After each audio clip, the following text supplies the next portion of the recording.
Remember, it ain't who you know, it's who knows you.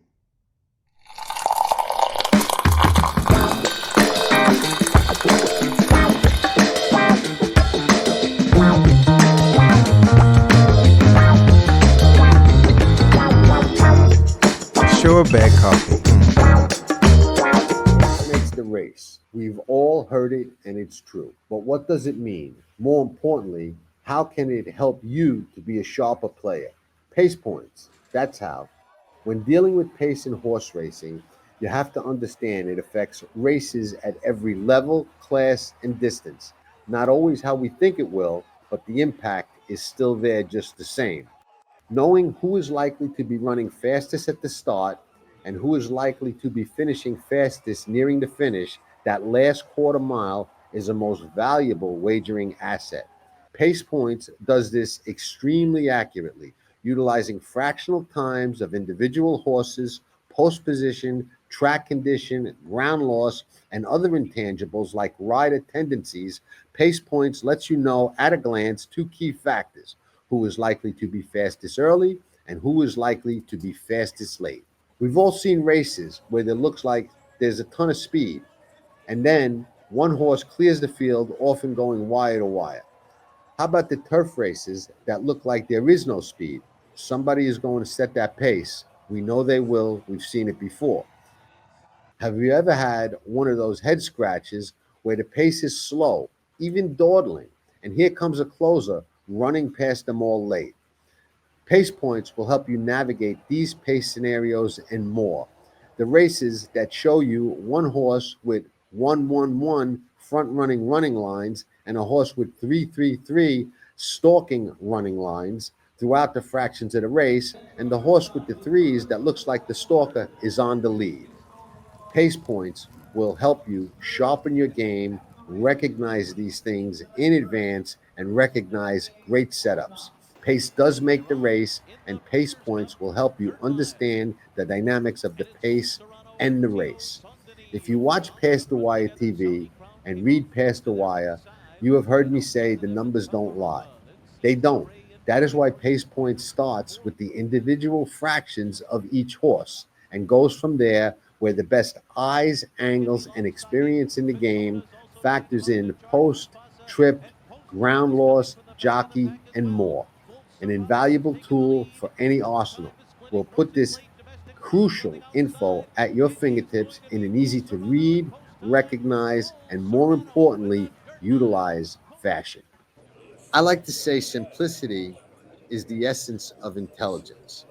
And although Pace Points is on a pretty high level, we made it very easy to understand and easier to utilize. You're going to see a list of the horses in each race, two columns next to the horses. The first column is going to give you a number. The lower the number, the faster the horse is early. And by early, we mean primarily the first quarter of any given race. Second column is going to give you a number. The lower that number, the faster the horse is late, nearing the finish, and primarily the last quarter mile of any given race. So you'll be looking at a list of the horses in the race, two numbers, an early number and a late number, based on all the factors we discussed before. Pace Points, easy to use, easy to understand, and the longer you use it, the better grasp you will have on pace, making the race, and how it's going to affect the outcome. To learn more about Pace Points or to try it out, visit pastthewire.com or watch Past the Wire TV. We think you'll be glad you did. Ciao tutti. An interesting edition of Saratoga Saturday. It's actually Saratoga Sunday, so we're switching the Saturday show to Sunday because Geo and I decided that we wanted to do the Jockey Club Gold Cup. And there were a couple of reasons for that, but I think the primary one is it's such a lead-in build-up race to the Breeders' Cup Classic, which this year is looking like it's going to be quite an exciting race. So it's a Jockey Club Gold Cup deep dive. Now, we thought we had a little surprise for everybody. We were going to include the thoroughgraph numbers and patterns on the Jockey Club Gold Cup with this show. They're not out yet, so if they're not out, we can't do it. I probably could have requested them early and got them, sent to me before they're actually out, but I didn't. So my bad, shame on me. So you're just gonna have to put up with Geo and I dissecting this mile and a quarter grade one, $1 million race. Which interesting, Geo. They're running it as the 5th race on the card. Is that due to some TV shit or something? I don't know why. Yeah. So my thoughts on this race. Yeah, I think since they moved this to Saratoga, another year. I wasn't sure if it was last year or the year before. It was like race 4 or race 5, but I think Fox is involved with this, and must be. It's kind of strange that it's right in the centerpiece of the card. Obviously, it's the race of the day. And one thing about the Jockey Club Gold Cup, and John knows this, and many of you guys might know this, for many, many years, it was a great race with Belmont. 2 miles. Remember when it was 2 miles? The longer race. They ran it at Belmont for many years. I still think it's going to get back to Belmont. I haven't been a big fan of it in recent years over at Saratoga. The fields have been small, but this year, like John said, we have a field of 9 really, really imposing hard hitters. There's just one exception in the group, and I can't wait to go over all the horses. There's one horse who just simply doesn't belong, and we know who that is. But everybody else, you could appreciate a deep dive on it because there's lots to say. All right. So with that, why don't you lead off with Disarm, a horse that you go way back with? Yes, and thank you. You know what, John? I wanted to ask you off camera to lead off, so thank you for giving me the opportunity to lead with Disarm. Because you know what, guys? I like him here. I like him a good amount. I like him a lot. I think that there's going to be one threat to him, and that's going to be Mindframe. So let me give you some detail in terms of why I'm attracted to Disarm in this particular race, in this Jockey Club Gold Cup. First of all, we all know a lot about his history. He is a gun runner by a Tappert mare, and he needs to turn the tables not only on Sierra Leone, but on Highland Falls and Banishing. Okay, but I believe he has the ability to do so. One thing about Disarm, and like John just shared, I know a lot about the horse because I've been on him many times, and I witnessed him having extreme, I won't call it overall bad luck, but very unfortunate trips. So what I'm envisioning in this race, it's 1.25 miles. He seems to have a brand new foundation of energy. I like the way he's working. His works to this race are really sharp. He's done well at Saratoga. If you go back, by the way, to the 2023 Travers, you had the likes of National Treasure in there, Forte, of course, Scotland, Archangelo won it. But that day, and it still bothers me to the day, I know it's 2 years ago, but that's the highlighted thing about Disarm's poor trips. He was full of run. He was pinned, squeezed inside. If he didn't have, he saved ground on the inside, but if he wasn't squeezed, the way he rushed up and just missed, he could have been the Travers winner that year. And earlier in the year, he could have won the Kentucky Derby. So I just think if he gets a quality trip, and it's not going to be easy from the rail, but I feel like this race could be set up for him. And Rosario, who's a strong arm rider, swings him to the outside so he doesn't have to worry about being under pressure inside. I think he's going to make a run here. I like him at a price. I'm going to use 2 horses in my pick 5, but I'm going to call him my top choice with a big threat from Mindframe, and I'll get into Mindframe when we get to him. All right, interesting. I going into the race, I was pretty sure you were going to land on Mindframe as your top choice. So you kind of fooled me a little bit here. You know, if you remember last time this horse ran, he went off 46-1, and I liked him. You did, I John. loved Sierra Leone, but I liked him a lot too, and thought that he was going to run a big race, and he did run credibly, and he usually does. He makes a run. I do think this race sets up for somebody coming from off the pace.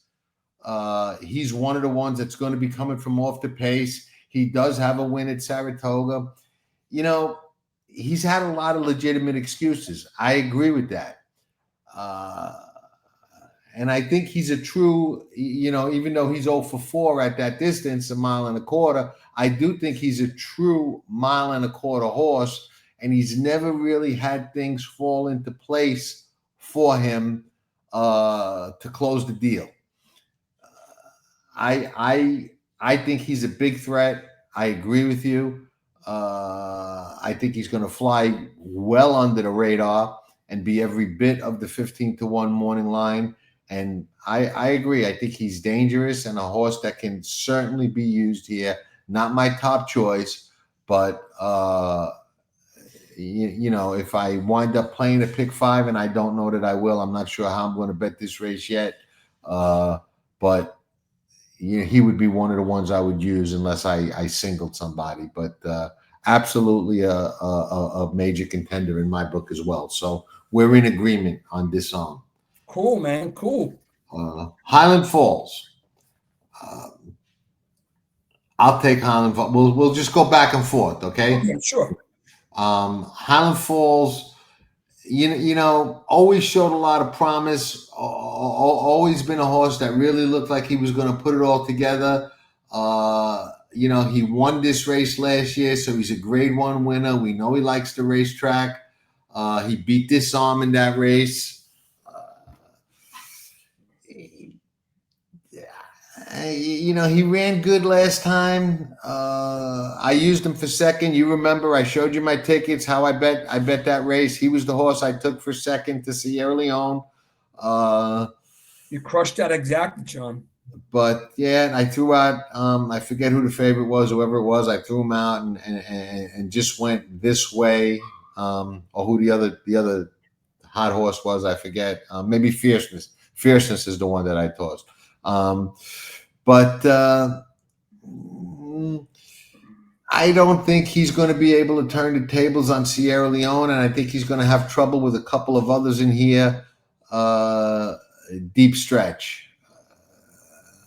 I think, turning for home, he's going to be in the fight. I think maybe even at a mile and an eighth, he's going to be able to, he's going to be in the fight. And, I get it. He has won at this distance, but I don't think it's his best distance, and I don't think he's going to be able to win the race. Okay, John. Godolphin Blue, I always appreciate Sayaz. But one thing I recognized with this guy, yes, he won the Jockey Club Gold Cup last year, the smaller field. They still had 7 horses, and he won convincingly. But if you look at his pattern from a buyer's perspective, and it's probably very similar with Thoroughgraph, now and then he runs an escalated monster race. He goes all out. But following those escalated monster races, he drops off a bit. So he never puts 2 dynamic races in a row. And I think last race, he was all out.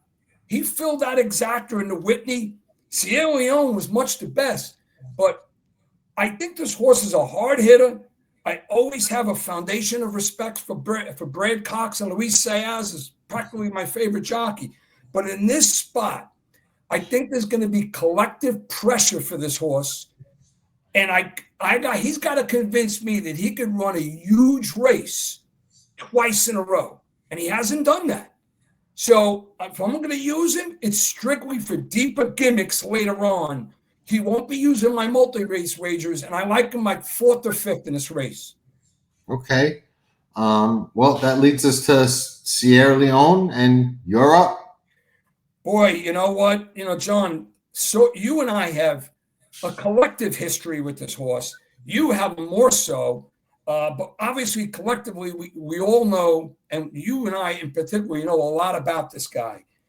He's now 12 for 12 in the money, 9 exactas. winning 5 times, but you can make an argument he should have won 7 times because he lost 2 races by a hair, you know, a short nose as a juvenile and as a 3-year-old. The class is there. He's the horse to beat. He's the class. The distance is his best distance. But there's something about this particular race.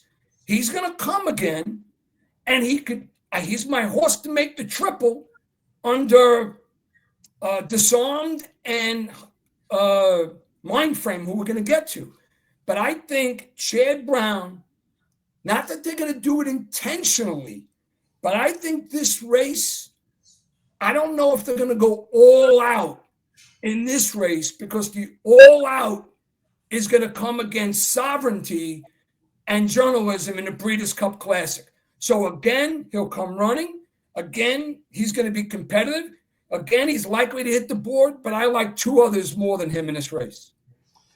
You know, I got to say, I think you made an interesting analogy, because going into the race, well, maybe analogy is not the right word, an interesting analysis, right? And I'll tell you what, going into the race, and it's kind of it's going to be kind of funny when I tell you this, because going into this race before I handicapped it, and you know, with these kind of horses, we have an idea of what their past performances look like. We've bet on them, we've watched them, we pay attention to these big races. So, you know, I always try and go in without a bias or without a preconceived idea. But when you look at these kind of races, you kind of know the horses. We know I loved Sierra Leone last time. I thought he was going to beat Fierceness. I was all over him. I've made a big bet, as you know. And you know, I went in and I said, you know what? Everything you just said is what I thought before the race. Wow. I said, you know, it's probably not his day. They probably got the Breeders' Cup Classic repeat on their mind. They won the Whitney, win and you're in. There's no pressure on them. Pratt could let everybody go, take back, make a nice late run, and just let him finish good, and it's all great. And, you know, if you run second or third, they'll still be smiling because their prize is at the end of the rainbow. So in a lot of ways, they're not going to squeeze the lemon entirely. That's what I thought going in. Okay. And I handicapped the race. Yeah, same here. That's what I came up with. I can't get past them when I handicap the race. Oh, interesting. All right. It's the opposite of you. I thought what you thought before I handicapped the race. You think what I thought after you handicapped the race. So we're kind of like flip-flopping. When I did the race, I'm like, you know, even factoring all those things in, I just believe, based on the way I handicap, the way I isolate the fractions, the way I isolate, you know, I watch replays, and sometimes I'll go back and I'll watch each quarter of each race and make my notes. He comes home too fast and too hard at 1.25 miles for these horses to outfinish him. Even if he's not, like, you know what I mean, squeezing the lemon. I just think he's going to have too much that last 1/8 of a mile for any of these horses to outfinish him. So I think he's going to win again, even though this might not be the goal. I just think he's going to be too much for them to handle. For me to add a point, John, and to reinforce what you're saying, I was decisive. My order of finish is Disarm / Mindframe, but Disarm on top with Sierra Leone. But just to share a thought that lends itself to what you just said, no doubt, his overall body work, he's the class. And if he runs his A game, he's the winner. But one thing, and one thing that's common and often and habitual with Sierra Leone is, you're right, his strides in the final 8 at 1.25 miles, he eats up ground sort of like Sovereignty's been doing as a 3-year-old. The strides, the ground that they gobble up in that final 8. So that's a good point, John. I just think if they don't squeeze the lemon entirely, maybe he's going to come up just a little short, even if it's a half a length ahead, 3/4 of a length. And that's why I'm siding with my other two on top. Very, very possible, but I just think he's too strong late. He's just too finishes too strong. And when we talk about Mindframe, I'll tell you why I think it's going to leave Mindframe a little vulnerable to him. All right. I guess we can move on to him. Yeah. And can I lead with Mindframe now? I think it's on me, right? I'm up. You, me. No, I'm up. Okay, go ahead. All right, Mindframe. Obviously 5 for 7 with 2 seconds. Very serious racehorse. Arguably one of the best, if not, some people would say he's the best older horse in training. I'm sure Mike Rapoli would say that. But does that mean he wins the Jockey Club Gold Cup? I don't think so. I think he's going to get a perfect trip in the catbird seat. But what I think is going to be his undoing is the pace. I think there's going to be pace in the race, and I think that he's going to be moving right around the same time as Highland Falls. And Highland Falls has some quality.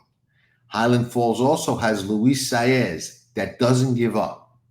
So you're going to have Irad on a live horse going for the win, moving at the same time as Saez on a very live horse going for the win.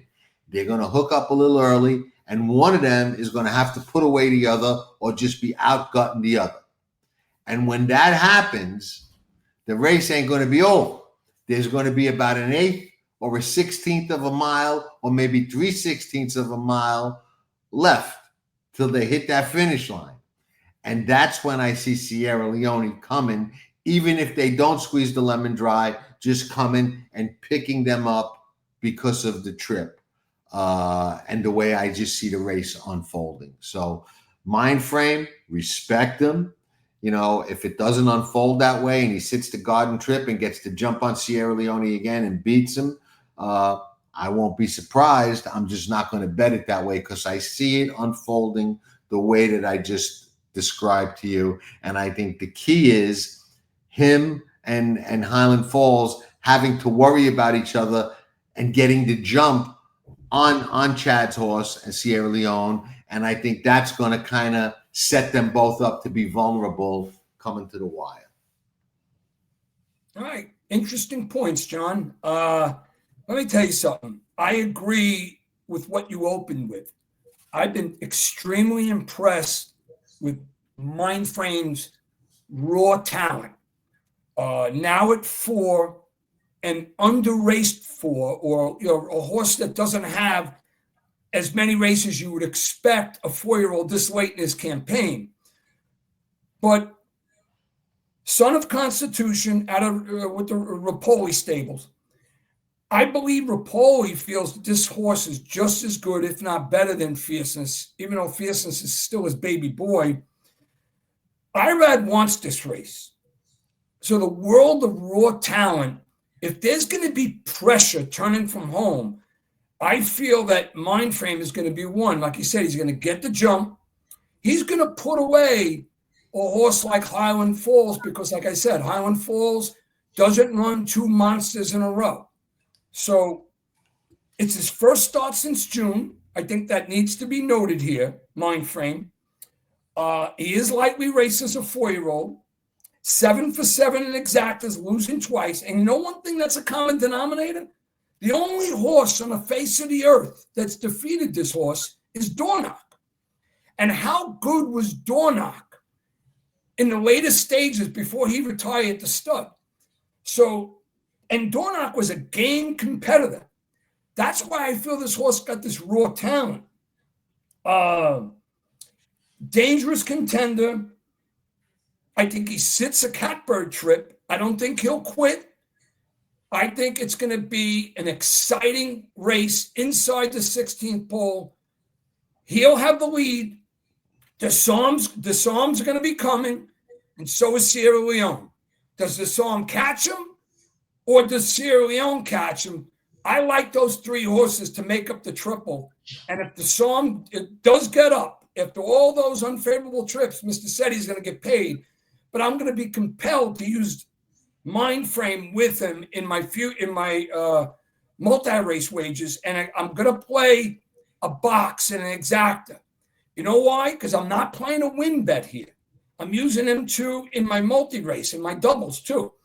I don't want to get beat by one or the other. If I beat Sierra Leone and those 2 horses are running 1-2, I got to have the exacta, and I got to have it big. Yeah, I don't ever box. We know that. We've discussed it. Yeah. I'm against it. I don't think that's the way to play it. But you know, But John, I guess what I should have said, it's not a 50-50 box. I'm probably going to go 70-30. So based on $100, I'd go $70 one way, 30 the other way, because I have this vision of a gut-wrenching photo with those 3 horses. You probably go to 70 with Mindframe on top and to 30 with Disarm on top. No, I'm going to do Disarmed. Okay. I'm not going to allow him to win at a big price. So you would put more money on the Disarm exactly. Correct. Like that. Well, that I do like. I'll tell you something interesting. I do think, contrary to popular belief, that when they go into the gate on Sunday, I was going to say Saturday, on Sunday, that Mindframe might actually be the favorite over Sierra Leone. Oh, interesting. I did my own morning lines, and it was very similar to who's that? David, who does it for Naira. He's listed the morning line at 2-1. I had him at 8-5.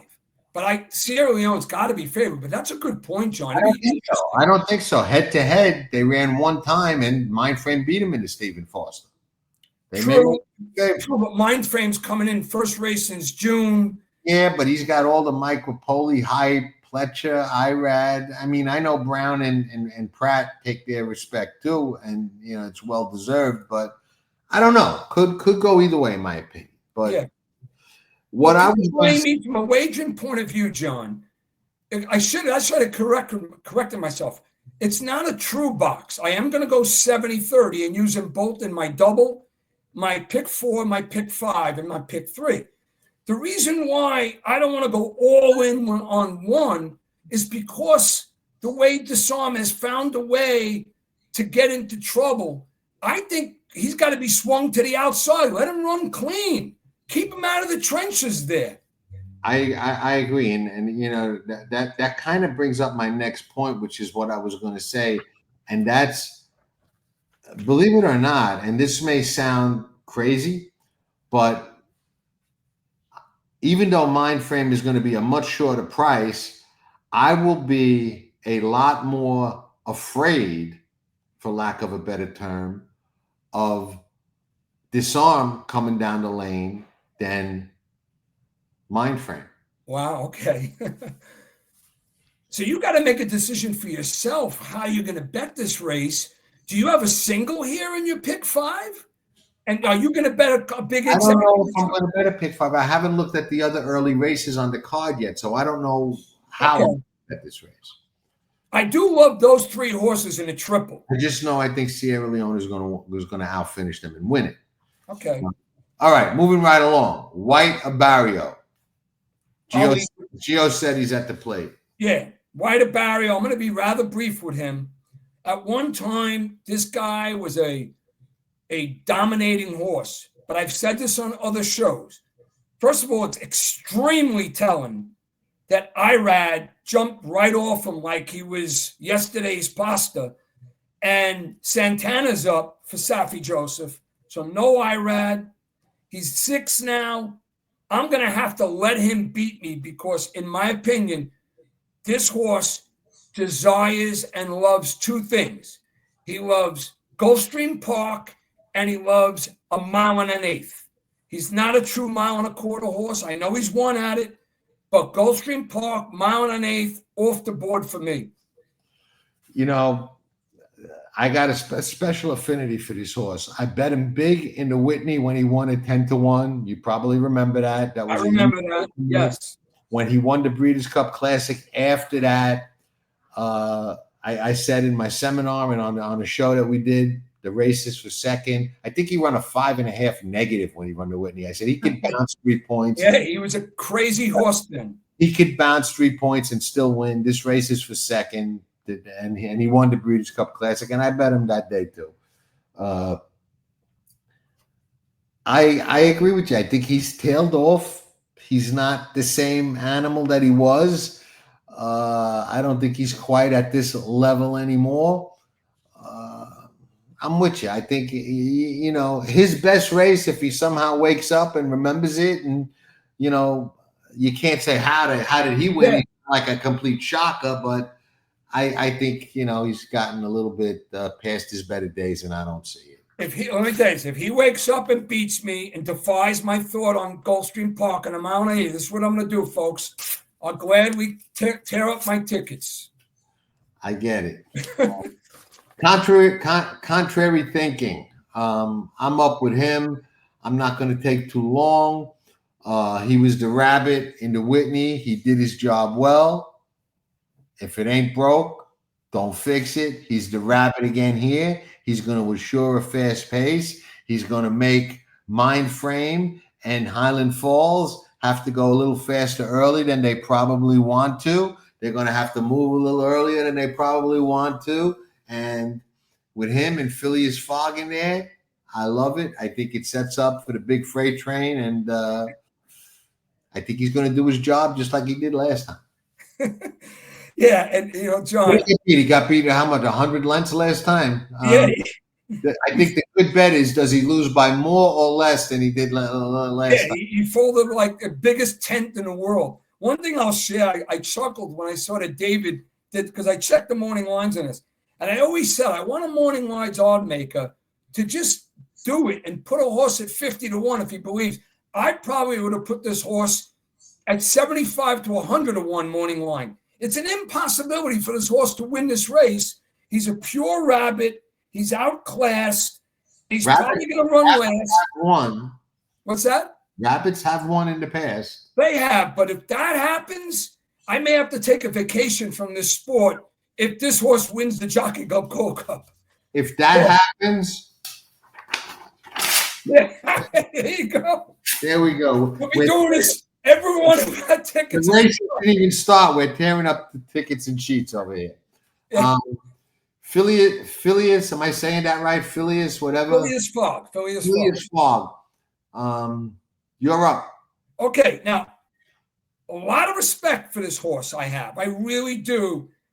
Bred by Godolphin, and Mr. said he made money on him 2 of the last 3 times. If you remember that race in a Suburban, I was on him in Antiquarian. And so I always have a soft part in my heart for a horse that made me money. I think he's never been in better form. But guys, here's what I'm going to share with you for someone that knows a horse that he's bet and handicapped deeply before. In my humble opinion, I feel he peaked in the Suburban. So when a horse reaches his, that pedestal, that peak, that whatever you want to call it, you can look up other words. I feel there's only one way to go, and that's going down. Now, with that said, he's a game competitor. Camus loves to ride this horse. The last 3 times, he's been basically flawless. He's going to be up early, but he's going to feel pressure from a class perspective that he's never felt before. And because of those factors, that's why, and he's working good too. That's why I can't use him. I just feel he gets outclassed. He makes a good run.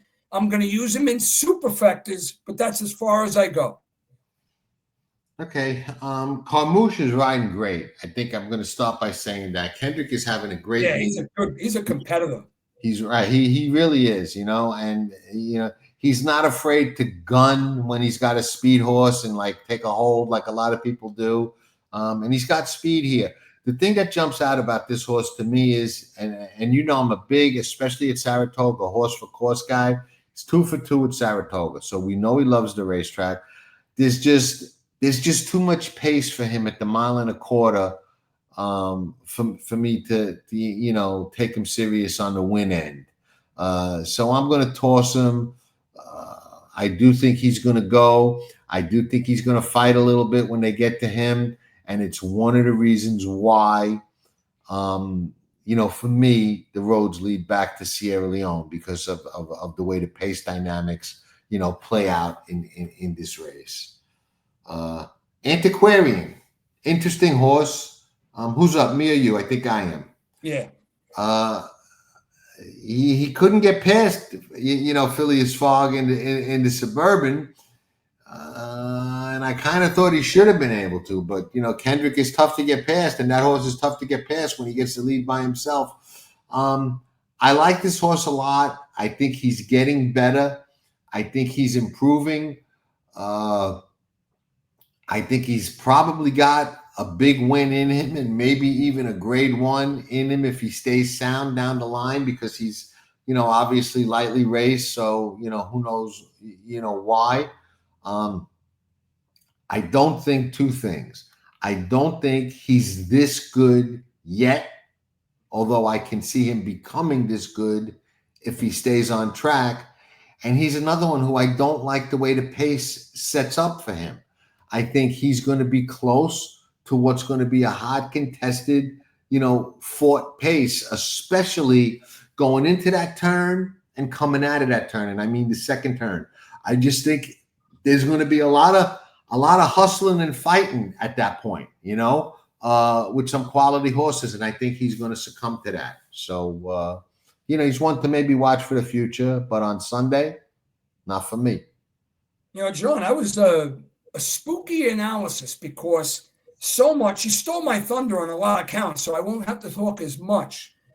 I do agree. He's developed nicely at 4 now. He's a steady, consistent performer. And in my opinion, he looks primed to move to a next level of class jump. However, in this race, and I think we're going to see bigger things from this horse in the future. He may even steal a grade 1 in the future at a price.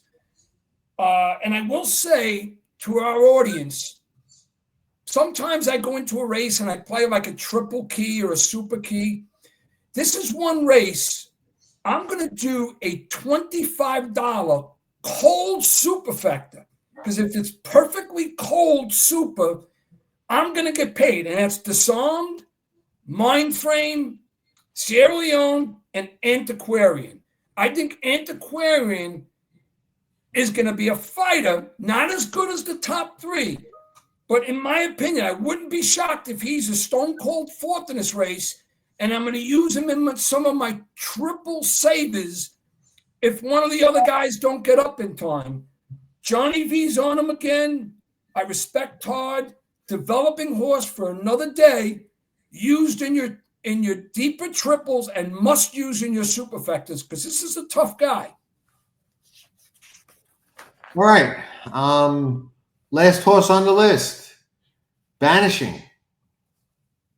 Thoughts? You're up. I'm up with Banishing. Okay. At one time, you know, David Jacobson, who did he get? He got this horse from Brendan Walsh. This horse at one time had a real, I'm sure you remember it, John. You just go look in the middle body of work at Oaklawn Park. He was a tough competitor, sizzling great form. But I always looked at him. He had a nose for the wire. He didn't have a setty nose that was crooked at all. He had a nose for the wire. But in my opinion, he's not a 1.25 mile horse. I don't even know why they're doing this to this horse at this stage of his career. He's in top form. But listen to this. Why out of nowhere is Lascano up? If they were really serious about this horse competing and winning a $1 million grade 1, Why don't Gaffalione come in and ride him? Why is it Lascano? Maybe they're at Kentucky Downs, a lot of people. Yeah, I get you, but this is the Jockey Club Gold Cup. It's $1 million. So that, to me, that was a red flag. I like Jose Lascano. I think he's a good rider, but I don't like the jockey change. I don't think this guy is a true 1.25 mile horse, even though he's a Gosapper and he's a Godolphin Blue. And I respect David Jacobson, but I believe this horse belongs in a mile race or even at 7 furlongs or 6.5. That's my opinion. He did run Mindframe to a neck at 7 furlongs. He did. He did, John, but I'm going to hear what you have to think. But like I said, I just thought from a campaign perspective, this isn't a good spot for him. I'm not using him. I can't argue with you because I ultimately decided that. But I will tell you this, of all the horses in this race that I looked at and studied, which obviously is all of them, I had the most time getting a handle or feel for him. Maybe because, like you said, he looks like a sprinter. Now they're stretching him out to 1.25 miles for the first time. But I look at his race at Charlestown, the Charlestown Classic. All of a sudden, he exploded the first time they sent him 1.125 miles. Well, second time, really. But, you know, he brings it sometimes. And, his best race can be competitive. But at the end of the day, I kind of agree with you. I don't think he's a 1.25 mile horse. But I got a hard time getting my arms around where he belongs, where he doesn't belong. If he won the race, I wouldn't be walking out, tearing up tickets in disgust. I wouldn't have $1 on him and I would lose, but I'd be like, you know what? I read him wrong, but I knew I couldn't. I just have a hard time getting a handle on him in this race. Don't like him, not going to use him, but I can't say I'm shocked if he wins because I can't get a good read on this horse. Yeah, and one other point that lends itself to him having that sprinter, 7 furlong miler. Correct me if I'm wrong. That Charlestown race, they go 9 furlongs. I believe that's 3 turns there. It is 3 turns. Yeah. So from a campaign perspective, you're going to take a horse who ran huge that day. Take Gaffalione off in $1 million grade 1. Put Lascano up and then ask him to beat these one. I think Gaffalione is riding in like the $2 million Nashville Derby or something like that. And that's fair. Yeah. And that's fair. But that's fair. I'm not sure. Maybe that's Saturday. I don't even know. And I did say that this guy's got a nose for the wire, but class is what class is. And even though he's got a nose for the wire, he's never beaten the likes of Mindframe, Sierra Leone, even Disarmed, in my opinion. All right, so there we have it. Jockey Club Gold Cup. Geo is on Disarmed. I am on Sierra Leone. Geo's got a heavy backup with Mindframe, and I've got a heavy backup with Disarmed, the horse with Geo likes on top. So we're kind of in sync on the big price horse who's Disarmed. I mean, I liked him at 46-1. He's not going to be that this time, but he's going to be 12, 14, 16-1, something like that. Who knows? John, do you agree they got to swing him to the outside? Absolutely. Keep him out of that mold of the trenches and pressure. Absolutely, and he may run better than ever when that finally happens. You're right about it. Now, all this said, leading up to the Breeders' Cup, there is another race this weekend that's leading up to the Breeders' Cup that's going to be run before this one because they're running it on Saturday, and that's the Pacific Atlantic. I looked at it. Great race. Very intriguing. The 3 big players are, as you know, Fierceness, Journalism, and Nisos. Great race. Fierceness drew the rail. And I don't think that really helps them because, when you look at Fierceness really close, when Johnny gets him to the outside and he kind of gets into those fights in the stretch, and the other horse is inside of him, he's very good. When the fight comes from the outside, he's not quite as good. So I think Johnny's got his work cut out for him to make sure that he's on the outside. But interesting race. Obviously, I guess they didn't want to run against Mindframe, so you split them up. It makes all the sense in the world. He's won at Del Mar, so again, that makes all the sense in the world.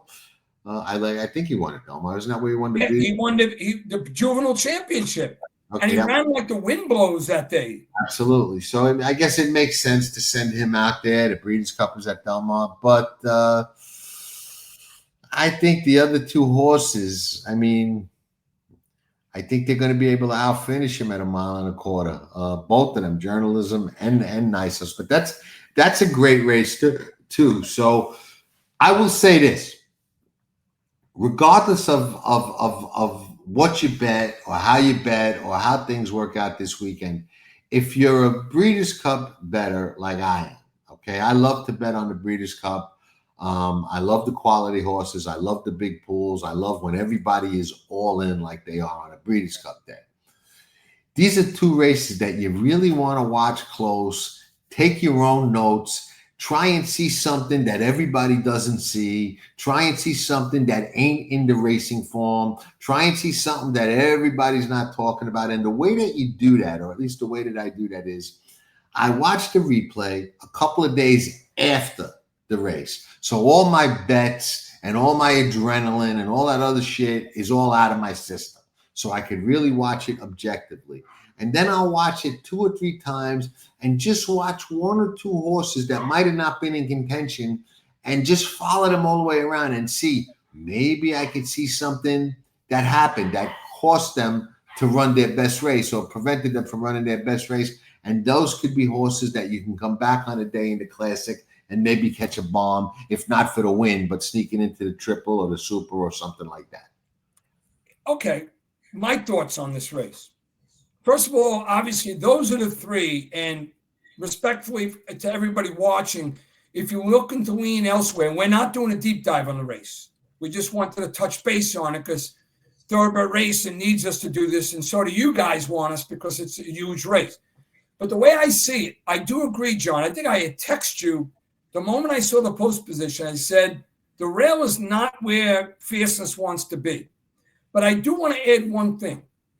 The way he folded in the stretch in the Travers, it was the Whitney. I was surprised because he had a good trip and he loved Saratoga. So I don't think he was all out. There was something that wasn't right with Fierceness that day because he was in position, he led by 3, and he just didn't have it in the final 8. I think Johnny is going to sense the urgency of getting him in the clear.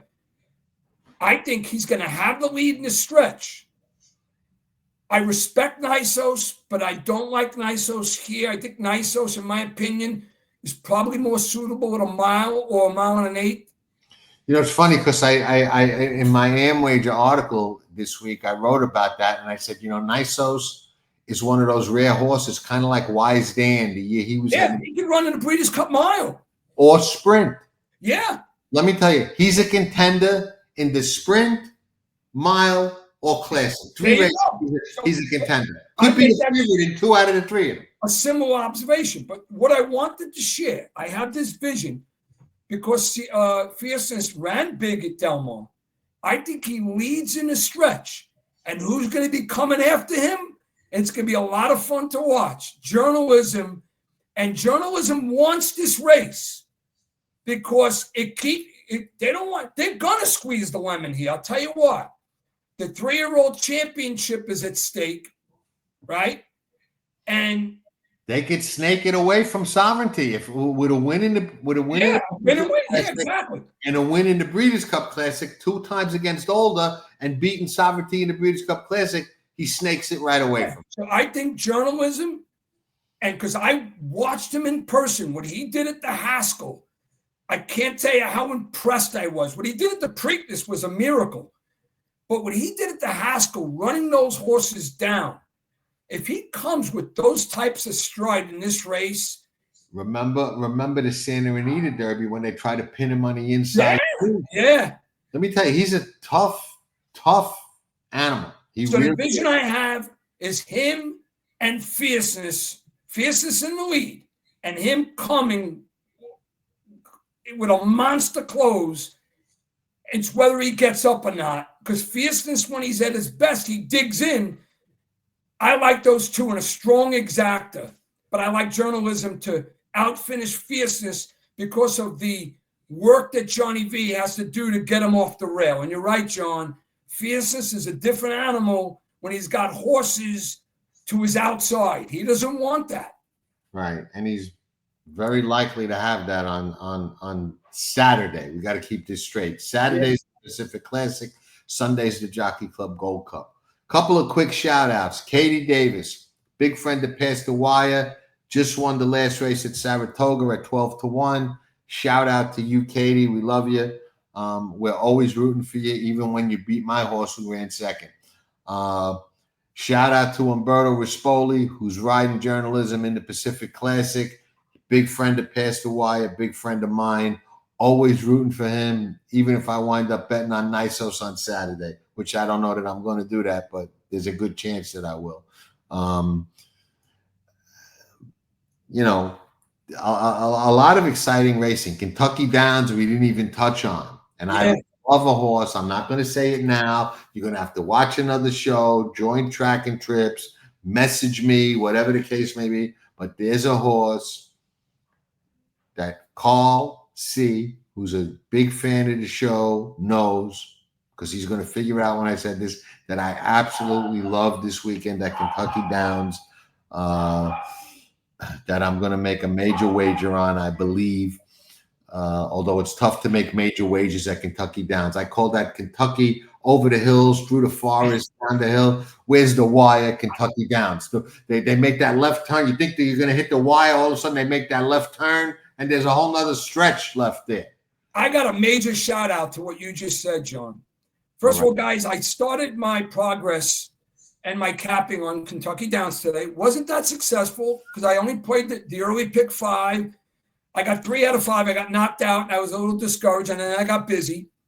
And I had a Frankie Dettori horse that John was on as well today from Graham Motion that I misplayed. I should have played to win. I played 2 exactas. He wins. I don't get paid.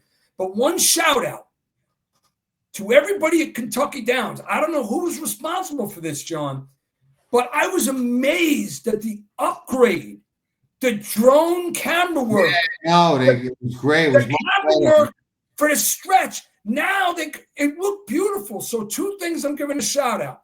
The landscaping, the turf course looked wonderful, and the camera work improved tremendously. They said it was going to be great too. Oh my God, I loved it. Let me do a little humble brag here, please. A lot of you people, I know I'll be the first to admit, because I'm the kind of guy that shows my losers as much as I show my winners. Okay, I'm not ashamed of that. There's no shame in my game. I've been doing this a long time, and what do I always say? You play this game, horses humble everybody. I don't give a shit who you are, how good you think you are. You play this game, you're going to get humbled by these racehorses. That's just it. The key to beating that is knowing how to bet, knowing how to capitalize. But that's not what I'm going to say. I'm going to say a lot of you people, some of you dropped out. I lost some Track and Trips members. And a lot of you guys complained, oh, you had a rough run. Well, all of you that bailed, loved Pletcher's horse with Kendrick in the stake today, 9-1, wire to wire. Opening day at Kentucky Downs. Thank you. 3 for 3 on Track and Trips. Gave out 3 horses at Kentucky. Clear and concisely, you did. All 3 won, and the last one, Langanos, from the 14 hole, won by about the length of that second stretch. What did he pay, John? I didn't have the channel on. 5-2 going in the gate. He was 3-2 crossing the wire. Wow. And it wasn't my money because I bet early because I knew we were going to be doing the show. So I didn't want to, be shut out or forget to bet because we're doing the show, because that's happened to me before too. So tracking trips, that's okay. We'll survive without you. But all those people, it's funny. Some of these people in horse racing and people on the channel too. Not to call anybody out. I like anybody that watches the shows. Okay, I don't mind criticism, but I notice some people with horse racing have funny tendencies. Like some people, they watch every show. They never say a word when you're right. You Yeah. can 100 to 1 shot. You don't hear a word. You pick a horse that loses. Oh, great pick. You know what I mean? What happened to that horse you like? How come you didn't say nothing when we won? Why you all, at least if you want to make comments, at least when somebody wins, give him a nice job, that boy. You know what I mean? But horse racing is funny. Money, horse racing, gambling is funny. I always say this. If there's a chink or tweak or nick in your armor somewhere, horse racing will bring it out. You know what I mean? A long time ago, a guy in Sheepshead Bay, was down by the boats on the water. His name was Tommy Taylor. He was a drunk. Okay. He was a drunk, but he moved around and he had some phrases. One that comes to mind, and it could be relatable in horse racing, especially with handicappers like you and I, John. Good don't stay bad. Bad don't stay good. So if you're good at what you do, handicapping, whether you're an electrician or whatever your field is, if you're good, you're good. If you go bad, you won't stay bad. You're going to get back to being good. And if you're bad and all of a sudden you're good, you're going to go back to being bad because you don't have the principles to be good. If that makes sense to you guys. Bad don't stay good. Good don't stay bad. And by the way, one more thing. You put it into professional sports. Say a great hitter like Pete Rose or Cal Ripken Jr. Say they went a streak and they were 0 for 24. Good don't stay bad. They're probably going to go 10 for the next 20 to even out their average. That's what I was talking about. Makes sense. Yeah. Makes sense. All right. I guess we're done. Yeah, Nice. great. Listen, great getting together with you again, John. I'll be more involved on Sunday with Saratoga than Saturday. Guys, in the comments, if you have any, please subscribe if you haven't. If you have any comments for either John or myself or both of us together about either one of the races, especially the deep dive we just did, please share your thoughts. We'd like to hear from you because we go in after the show's public for the next day or two and we look at comments. And yeah, sometimes like John just shared, you get nothing but a hater or two that mentions something, and that's not fair. And I get discouraged when I see that. I'm going to try to learn to harness my emotions and ignore that. I don't get discouraged. It doesn't bother me. I just mention it because I see it on the channel, and I'm like, you know what? We do this because we love the game. We want to be positive for the game, and we want to try and see people win. You know what I mean? I'm not doing this to see people. I want you to win. That's why I try and share my experience, my success, my knowledge. And Geo is the same way. I know he wants people to win, and Charles and Eddie C and Big Race Jim and all of us, and anybody that we put on the channel, we ain't putting them on if we don't think that they're trying to help people win. We want to make people become more successful at the window. You play your game. Even if you're a seasoned handicapper yourself, do your work and then gather some pearls along the way, digest, absorb, and then you make an informed window decision. See, you know how you know Geo's old school? Because he said, we want to help you at the window. When's the last time you made a bet at the window? We make bets on our phone. Yeah. Now we want to make you make better phone decisions. Yeah, phone is, and listen, and avoid distractions. By the way, John, I'm going to plug the show I'm going to do. I told John I want to do a show because there are a lot of players out there. They may like 1 or 2 horses during the day, They make their bets and that's it. They don't even have to watch. But if you're someone that looks forward to a full day at the races, either on track or home, and you're going to bet a full card, I want to do a show on how I game plan towards my approach to all the myriad of betting opportunities. Because I always say the possibilities are limitless. So if you're in favor of a show like that, go to the comments and say, Geo, yeah, I want that. I want to see you asking, and I'll do it. Sounds good. Looking forward to watching it, and looking forward to a great weekend of horse racing between Belmonte, Saratoga, and Kentucky Downs. A lot of action, a lot of Breeders' Cup implications. So I'm sure Gio agrees. Watch these races, not just those big two, the Pacific Classic and the Jockey Club Gold Cup. There's a lot of races this weekend and this time of year that are going to have Breeders' Cup implications. Huge. Take your implications. Take your notes. Start a little notebook. Do it on your computer, your iPad, whatever you like. But spot something that everybody else doesn't spot, and zita, keep it to yourself, and fire a big shot when the time is right. Absolutely. I agree, man. On the channel, because we got like our own little family here, the Pass the Wire family. So you could tell us, we'll try and keep it quiet. Yeah. I echo the effect what John just shared. It's really important. Should I share one more thing? We say goodbye. The way Bookham Dano won on Travis Day. He's not running in the Breeders' Cup. Okay, I was going to say, all right. If he ran in the Breeders' Cup, I was going to call up front in person a month in advance that he would be off the board. Because he ran his eyeballs out. He's a nice New Jersey bred. I agree with you, but unfortunately, he ain't running. Okay, he's not. It's official. Yeah. All right. Well, if he was there, I was going to short him big time. All right. Well, we'll find some more to short, and we'll find some more to go heavy on. So thank you, everybody. Ciao. We'll be back. Appreciate it. We'll see you again and look forward to reading your comments. Absolutely. Are they talking about us? Shh. Wait. Are they talking about us? I think I heard Pass the Wire. Pass the Wire TV. They are talking about us.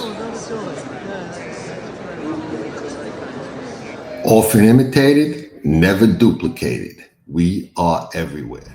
Seriously? If you're betting horses and not watching these shows, you gotta be freaking crazy. Capiche?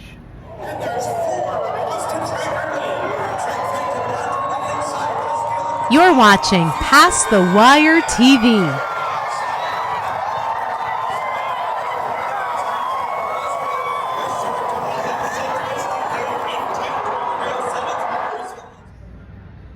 Knowledge. It isn't free. You gotta pay attention. And ladies and gentlemen, we direct your attention to the winner's circle for a very special presentation. Representatives from Handicapping for Horses, along with professional handicapper Jonathan Stetton, are proud to support the work of the Thoroughbred Aftercare Alliance and Old Friends.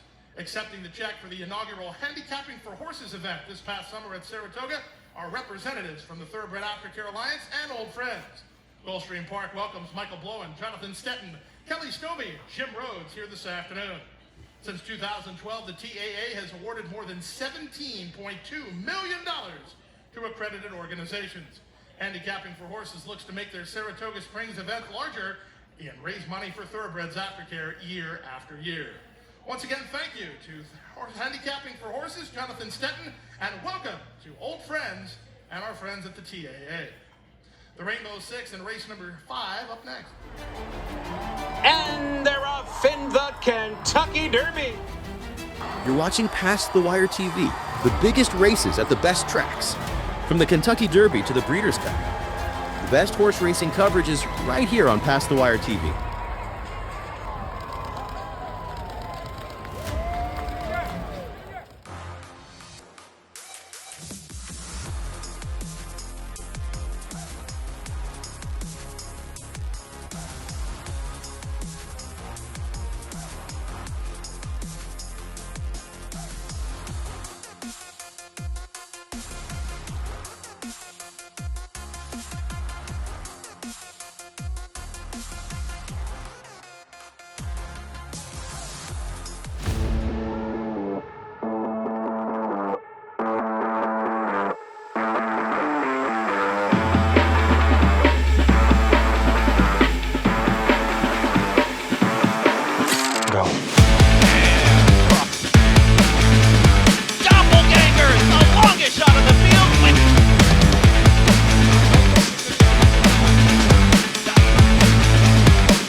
dynasty in motion, reshaping the sport's greatest tradition, channeling the legends of his line and surpassing them.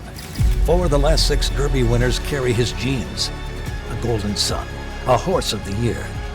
Another chapter written beneath those iconic spires. Derby dreams fulfilled for the titans of our industry. From authentic to sovereignty, a legacy both real and supreme. Into mischief. Hi everybody, Dan Oman here with some exciting news. DRF Formulator, the gold standard in past performance information, is now free, exclusively on DRF Bets. Join DRF Bets with the promo code WINNING, get a $250 first deposit match bonus, a $10 free bet, and free Formulator already uploaded to your account. Access Formulator's premium features, including sortable trainer stats, race replays, personalized trip notes, and lots more. Free Formulator, exclusively on DRF Bets. Often imitated, never duplicated. If you ain't smooth, you ain't never gonna be a smooth operator. Here comes journalism, here comes sovereignty, and they square off, head into the final furlong. Sovereignty wins the Derby! You're watching Past the Wire TV. Hit that like button and subscribe to Past the Wire TV. Nobody does it better.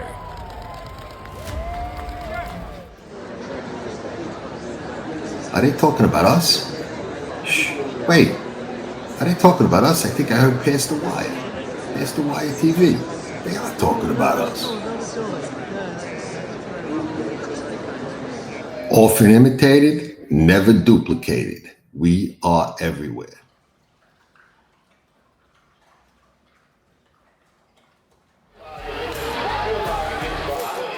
Nobody does it better.